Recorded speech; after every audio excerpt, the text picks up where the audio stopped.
A struggling artist invited a sad stranger to paint, never realizing she was a billionaire until it was almost too late to matter. But that came later. First, there was only Maya, her empty studio, and the rain that wouldn't stop falling. The leak in the ceiling had started as nothing more than an occasional drip, easy enough to catch in a chipped ceramic mug she'd made during her first pottery class. Now it required 3 buckets strategically placed across the worn wooden floor.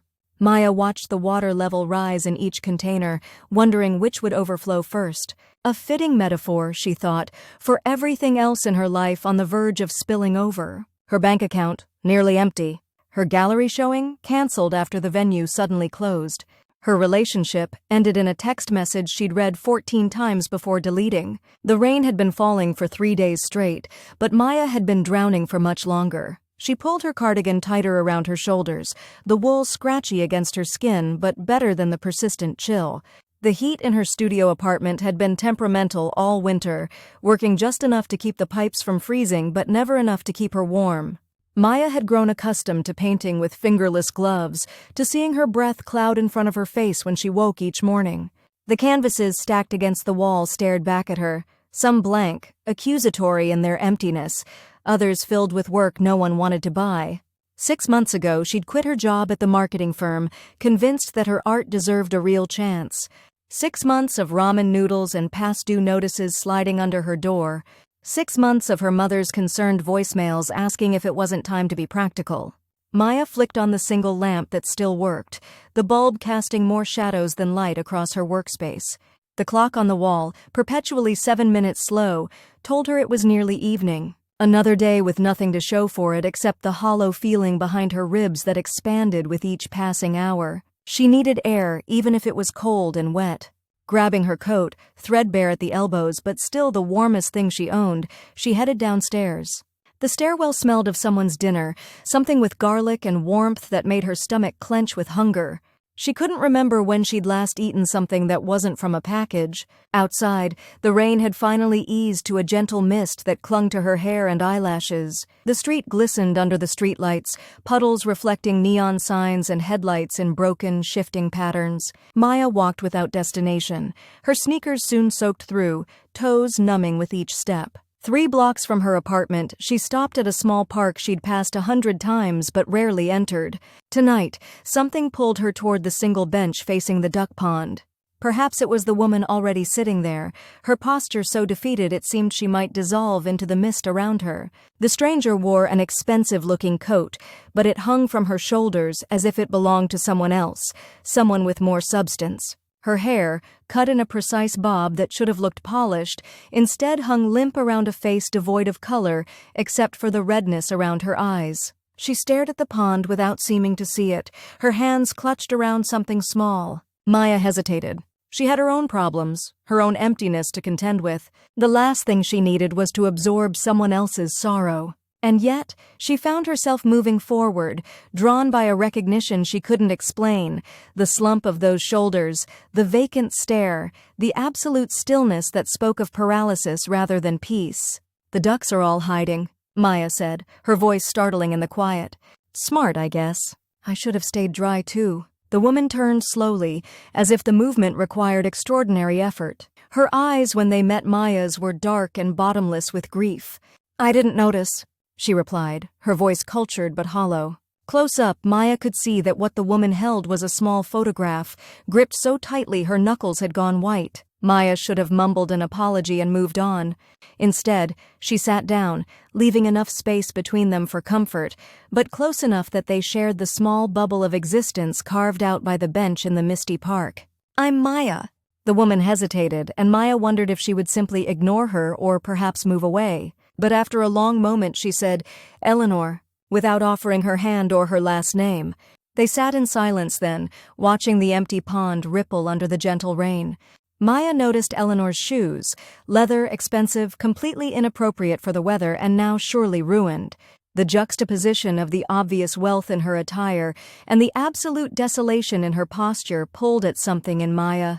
"I paint," Maya said suddenly. "Not that you asked. But I have this studio. Well, it's also my apartment, but there's enough room to work. And sometimes when everything feels—" She gestured vaguely at the gray world around them. "When it's like this, painting helps?" Not always. But sometimes. Eleanor didn't respond, but she turned slightly toward Maya, which seemed encouragement enough. You could come try it, Maya continued, the words spilling out before she could question them. If you wanted. No pressure. Just colors instead of rain. Might be nice. Eleanor looked down at the photograph in her hands, then back at the pond. I don't know how to paint, she said finally. Maya smiled, a small, genuine thing that felt foreign on her face. That's the best part. You don't need to. And then, to Maya's utter surprise, Eleanor nodded once, a tiny movement that might have been missed if Maya hadn't been watching so intently. Okay, Eleanor said, the word barely audible over the soft patter of rain. They walked back to Maya's studio in silence, Eleanor matching her pace to Maya's despite her sodden sneakers slowing her down. The 5-flight walk-up left Maya slightly winded, but Eleanor showed no sign of exertion, just the same distant expression she'd worn at the park. Maya fumbled with her keys, suddenly self-conscious about the state of her home. The door stuck as it always did, requiring a particular lift-and-shove combination that had become second nature to her. As they entered, the buckets collecting rainwater came into view first. Sorry about the... Maya gestured vaguely. Management keeps promising to fix the roof. Eleanor barely seemed to notice the water or the cold or the general state of disarray. She stood just inside the doorway, still clutching the photograph, her gaze traveling over the canvases stacked against the walls.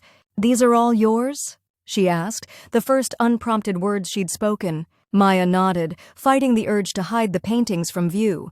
They were too raw, too honest, landscapes that bled into abstraction, faces half-formed and haunting. They were the work of someone trying desperately to express something just beyond her grasp. Eleanor paused, searching for a word. Not very good, Maya supplied with a self-deprecating smile. It's okay. I'm still finding my way. Honest? Eleanor said instead. They're honest. The unexpected assessment left Maya momentarily speechless. She busied herself clearing space on her workbench, setting up 2 easels side by side. One held a blank canvas she'd been saving, one of her last, and the other an unfinished piece she'd abandoned weeks ago. Do you want tea?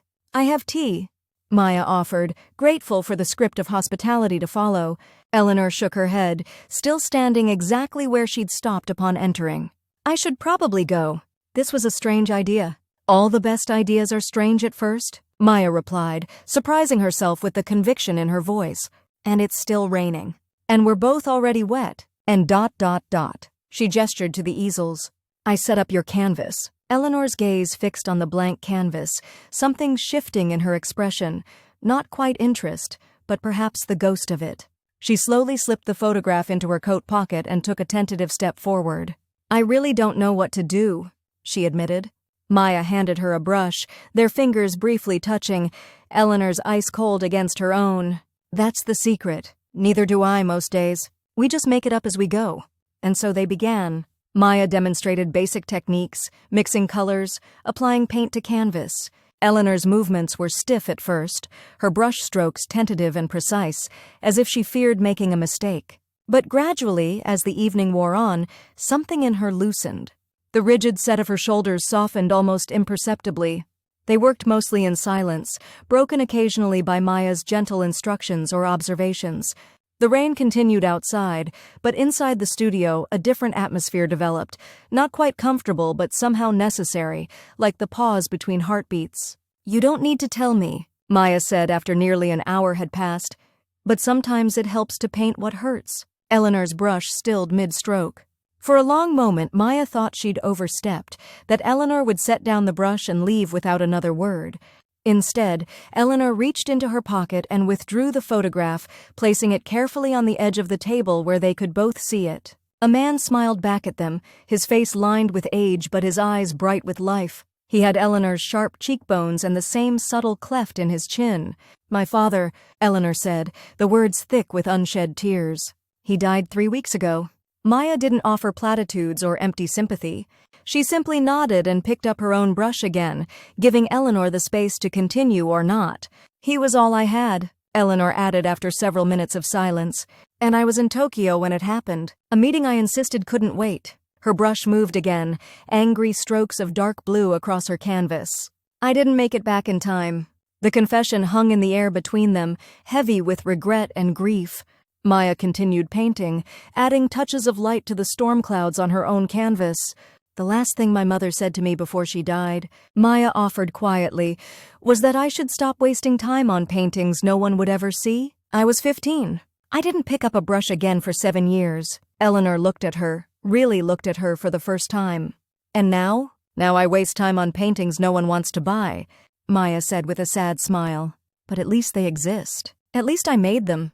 They painted until well past midnight, the rain eventually stopping, leaving only the occasional drip from Maya's ceiling to mark the time. When Eleanor finally set down her brush, her canvas was a tumult of dark blues and grays shot through with jagged lines of gold, abstract but unmistakably emotional. "Thank you," Eleanor said simply, gathering her coat. "I should go." Maya nodded, suddenly aware of how strange the entire evening had been, inviting a complete stranger into her home, sharing space and silence and small confidences. "You can come back?" Maya found herself saying. "If you want. Same time tomorrow?" Eleanor paused at the door, her hand on the knob. For the first time, a ghost of a smile touched her lips. "Same time," she agreed. After Eleanor left, Maya stood looking at the painting she'd created, a storm breaking over water, darkness giving way to the first hints of dawn. Beside it, Eleanor's canvas pulsed with barely contained emotion. Maya carefully moved both to dry, handling Eleanor's creation with the same care she'd give her own. She fell asleep that night with paint still under her fingernails, the hollow feeling behind her ribs just slightly less expansive than before. Eleanor returned the next evening, and the next, and the one after that. Each time she arrived precisely at 7, sometimes with takeout food that Maya pretended not to desperately need, sometimes with better quality paints than Maya could afford. They established a routine without discussing it, painting side by side for hours, sharing more of themselves with each session. Maya learned that Eleanor had a corporate job she despised but excelled at, that she lived alone in an apartment with too many windows and not enough soul, that she'd spent most of her life trying to earn her father's approval, only to realize too late that she'd always had it. In turn, Maya shared the constant struggle to pay rent, her mother's early death, her father's subsequent withdrawal into himself. She described the boyfriend who'd left when her art began taking precedence over cocktail parties with his colleagues, the gallery owner who'd promised a showing only to back out when Maya refused his other offers. What Maya didn't share, what she barely acknowledged to herself, was how much she had begun to look forward to their evenings together. How the first thing she thought about each morning was what they might paint that night. How she'd started to notice the subtle changes in Eleanor's demeanor, the straightening of her spine, the occasional genuine smile, the moments when she became so absorbed in her work that the grief slipped from her face entirely. 2 weeks into their strange friendship, Eleanor arrived with a bottle of wine and a determined expression. "I want to try a portrait," she announced, setting down the wine and shrugging off her coat. No longer the same expensive one from their first meeting, but something more practical, though undoubtedly still costly. Maya raised her eyebrows, uncorking the wine. "Of anyone in particular?" "You," Eleanor said simply. "If you don't mind sitting still for a while." Maya's surprise must have shown on her face because Eleanor quickly added, "You don't have to. It was just a thought." "No, I'd like that," Maya said, pouring them each a glass of wine. "It's been a long time since anyone wanted to capture my likeness." Eleanor's expression turned serious. "You don't know what I'm capturing yet. It might be terribly unflattering." Maya laughed, a genuine sound that filled the small studio. "I trust you," she said, and realized with some surprise that she meant it. She positioned herself on her worn armchair, the single lamp casting dramatic shadows across her face. Eleanor studied her with an intensity that made Maya's cheeks warm, though she blamed it on the wine. "Tell me about the first time you knew you wanted to be an artist," Eleanor said as she began sketching preliminary lines. Maya thought for a moment, careful not to move too much. "I was 7. My father took me to the Art Institute on a rainy day, much like the day we met. There was this painting, Nighthawks by Edward Hopper. Do you know it?" Eleanor nodded, her eyes flicking between Maya's face and her canvas. "I stood in front of it for so long my father thought something was wrong, but I was just transfixed. The isolation of those people together but completely alone. The way the light hit them. I didn't have the words for it then, but I knew I wanted to make people feel what I felt looking at that painting." "And what was that?" Eleanor asked softly. Recognition, Maya said after a pause. Like someone had seen into my soul and painted what they found there. Like I wasn't the only one who felt alone even when surrounded by others. Eleanor's hand stilled for a moment. You're not, she said so quietly Maya almost didn't hear it. They lapsed into comfortable silence after that, the only sounds the scratch of charcoal on canvas and the occasional drip from the ceiling, which had never been repaired despite Maya's repeated requests. Your turn, Maya said eventually. First memory that made you want to do whatever it is you do. Eleanor's smile turned wry. I never wanted to do what I do. I wanted to be a pianist. This revelation surprised Maya enough that she shifted position, earning a gentle admonishment from Eleanor. Sorry, Maya said, resuming her pose. A pianist? That's unexpected. My mother played beautifully. My earliest memories are of her at the grand piano in our living room, lost in Chopin or Debussy. Eleanor's voice took on a distant quality, her eyes focused on some point beyond the canvas. When she left, walked out when I was 8, never to return, my father put the piano in storage. Said the sound reminded him too much of her. Maya wanted desperately to move, to go to Eleanor, but she remained still. Did you ever play again? At school. In secret practice rooms. But by then, my father had made it clear that my future was in the company. The family legacy. Eleanor's tone was matter of fact, but the tightness around her mouth revealed the cost of this acceptance. So I became what he needed me to be. And now? Maya asked. Now that he's gone? Eleanor's brush paused midair. Now I don't know who I am without his expectations. The admission seemed to surprise her as much as Maya. I'm sorry. That's more than you asked for. No, Maya said gently. It's exactly what I asked for. They finished the portrait session in silence, both women lost in their own thoughts. When Eleanor finally set down her brush, she wouldn't let Maya see the result. It's not ready, she insisted. Next time. Maya didn't push, sensing that whatever Eleanor had created was too personal, too raw to share just yet. Instead, they finished the wine, sitting cross-legged on the floor as Maya told stories of her worst art school critiques, making Eleanor laugh in that restrained way she had, as if the sound surprised her each time. When Eleanor left that night, her goodbye lingered longer than usual, her eyes searching Maya's face for something neither of them could name. Same time tomorrow? Maya asked, their ritual question. Actually, Eleanor said, hesitating, I have to go out of town. Business. I'll be back in 3 days. Maya nodded, ignoring the disproportionate disappointment that settled in her chest. The paint will still be wet when you get back. Eleanor smiled, a real one that reached her eyes. Save some for me. Those 3 days stretched endlessly. Maya painted furiously, completing more work than she had in the previous month. But the studio felt emptier somehow, the silence no longer peaceful but simply vacant. She found herself glancing at the clock constantly, calculating what Eleanor might be doing in whatever city she'd flown to, wondering if she was thinking about painting, or if she'd already returned to being whoever she was in her other life, the corporate one Maya knew little about. On the second night Maya's phone rang, an unfamiliar number that she almost didn't answer. Hello? She said cautiously. It's me. Eleanor's voice was unmistakable, even through the slight static of the connection. Eleanor. Maya smiled, curling up in her armchair. I know who you are. Eleanor paused, and Maya could picture her searching for words, that small furrow appearing between her brows. I wanted to see how the painting was going. They both knew it was an excuse, but Maya played along. Terribly. I've forgotten how to mix colors without you here to remind me. Eleanor's laugh was soft. I find that hard to believe. It's true. You've ruined me for solitary painting. I keep turning to ask your opinion and finding only empty space. Another pause, this one longer. I miss it too, Eleanor said finally. The studio. Painting. Maya closed her eyes, holding the phone closer. Just the studio?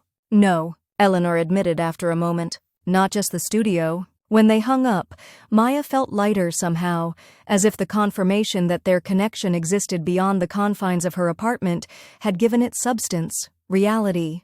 The next day, a delivery arrived, a large package that the courier struggled to maneuver up the narrow stairway. Inside, Maya found an easel of such quality that she actually gasped, running her fingers over the smooth wood and precision joints. The note attached read simply, "For when inspiration strikes in my absence, E."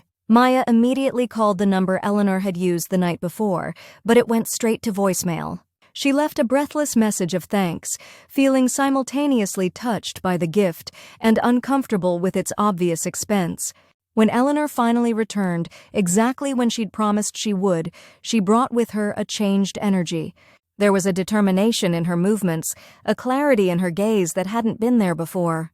"I have something to tell you," she said as soon as she entered the studio, not even removing her coat. Maya's heart stuttered, her mind immediately assuming the worst, that Eleanor had decided their painting sessions needed to end, that she'd come to say goodbye.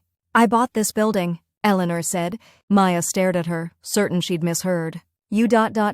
What?" "This building. I purchased it yesterday." Eleanor's eyes were bright with an emotion Maya couldn't identify. "The roof will be fixed tomorrow. And the heating. And anything else that needs addressing?" Maya sank onto the edge of her bed, trying to process this information. "You can't just buy a building." "Who does that?" Eleanor took a deep breath, removing her coat and draping it over the back of a chair with deliberate care. "Someone with the resources to do so. Someone who couldn't bear to see you living with buckets catching rainwater for one more day." "I don't understand," Maya said slowly. Who are you exactly?" Eleanor sat beside her, close enough that their shoulders nearly touched. "My full name is Eleanor Westbrook, of Westbrook Industries." The name registered dimly in Maya's mind, a conglomerate, massive and multinational. The kind of company whose logo appeared on skyscrapers and whose CEO was photographed with world leaders. "My father founded the company. I've been running it since his health began failing 3 years ago." Eleanor spoke matter-of-factly, but her eyes never left Maya's face, watching carefully for her reaction. "I'm what most people would consider extremely wealthy." Maya laughed, a short, disbelieving sound. "Extremely wealthy people don't spend their evenings painting in leaky studios with struggling artists." "They should," Eleanor said simply. "It's the most peace I've found since my father died." "Maybe long before that?" Maya stood up, needing space to think. She paced the small area between her bed and the work table, trying to reconcile the Eleanor she knew, vulnerable, thoughtful, learning to express herself through paint, with this new information. "So all this time," Maya gestured vaguely, "all this time I've been exactly who I showed you I was," Eleanor said firmly. "The money doesn't change that. It's just context." Maya stopped pacing, turning to face her. "But why didn't you tell me?" Eleanor's expression softened. "Because for the first time in my adult life, someone was seeing me. Just me. Not my family name or my net worth or what I could do for them." She stood, moving closer to Maya. "Do you know how rare that is?" Maya did know, in her own way. How many people had walked through gallery showings without truly seeing her work? How many conversations had ended once people learned she was just an artist? "So you bought my building," Maya said, still processing. "I did." Eleanor hesitated. "Are you angry?" Maya considered the question carefully. "I don't know what I am." "Surprised?" "Confused. A little overwhelmed." "That's fair." Eleanor nodded. "For what it's worth, I didn't do it to establish some kind of power dynamic. I did it because I could, and because you deserve to paint without worrying about water damage." There was such honesty in Eleanor's voice, such genuine concern, that Maya felt her initial shock beginning to fade. "Thank you," she said finally. "I think, though it's possibly the most excessive roof repair in history," Eleanor's smile was tentative but real, "I've never been accused of subtlety." "Clearly," Maya said, but she was smiling too now. "So what happens next? Do I start paying rent to Westbrook Industries instead of Henderson Property Management?" "Actually," Eleanor said, reaching into her bag and pulling out a folder, "I had something else in mind. If you're interested." Inside the folder was a proposal, detailed, professional, outlining the conversion of the building's ground floor into a gallery space. Maya's gallery space, according to the documentation, with living quarters above that would put her current studio to shame. "I don't understand," Maya said again, though the papers in her hands spelled it out clearly enough. "Your work deserves to be seen," Eleanor said simply. "I have the means to make that happen. Not through charity," she added quickly, seeing Maya's expression. "Through investment. In you. In your talent." Maya sank back onto the bed, the folder open on her lap. "This is a lot." "Too much?" Eleanor asked, and for the first time since her arrival, uncertainty crept into her voice. "I'm not always good at moderation. My father used to say I had only 2 settings, all in or all out. The vulnerability in that admission, the glimpse of the Eleanor she'd come to know over their weeks of painting together, steadied Maya somehow. "I can't accept this as a gift," she said firmly. "It's not offered as one," Eleanor countered. "It's a business arrangement. You get the space and support to create. I get to watch your career take off and say I discovered you. Plus a return on investment when your work inevitably increases in value." Maya raised an eyebrow. "That confident in my artistic future, are you?" "Completely," Eleanor said without hesitation. "I've seen how you paint. What you create? The world needs to see it too." They stayed up late into the night discussing the details, Maya insisting on terms that preserved her artistic independence while Eleanor worked to ensure the gallery would be financially viable. Somewhere between the business talk and the shared excitement, the strangeness of the situation began to fade. Eleanor was still Eleanor, the same woman who'd sat in the rain clutching her father's photograph, who'd slowly rediscovered herself through painting, who laughed at Maya's terrible jokes. Just Eleanor with resources beyond Maya's comprehension. In the weeks that followed, the transformation was remarkable. True to her word, Eleanor had the roof fixed immediately. The heating system was replaced. The entire building underwent renovations that somehow managed to preserve its character while addressing years of neglect. Maya's life changed in ways both subtle and profound. She no longer worried about making rent or buying supplies. She had space. Glorious, abundant space to create. But more significant was the shift in her creative process. With Eleanor's unwavering belief in her work, Maya found herself painting with a freedom she hadn't experienced since childhood. The hollow feeling behind her ribs that had been her constant companion filled slowly with purpose, with joy, with a sense of possibility. Eleanor changed too. She continued to paint, her style evolving from the raw emotion of her early attempts to something more controlled, but no less powerful. She spoke of her father more freely, sharing both the difficult memories and the good ones. And gradually, she began spending less time at Westbrook Industries and more time at the gallery, which they named Perspective, after much debate. The opening night of the gallery was a revelation. Maya's work, displayed with the care and attention it deserved, drew critics and collectors alike. Eleanor stayed in the background, allowing Maya to shine, watching with undisguised pride as painting after painting sold. Later, after the last guest had departed, they sat on the floor of the empty gallery, champagne glasses in hand, surrounded by the spaces where Maya's art had been, now marked only by small red "sold" dots. "How does it feel?" Eleanor asked softly. Maya leaned back against the wall, trying to find words for the swirl of emotions inside her. "Like waking up," she said finally. "Like I've been holding my breath for years and finally remembered how to exhale." Eleanor nodded, understanding without needing further explanation. "Your mother was wrong, you know. About your art. About it being a waste of time." "I know," Maya said, and for the first time she truly believed it.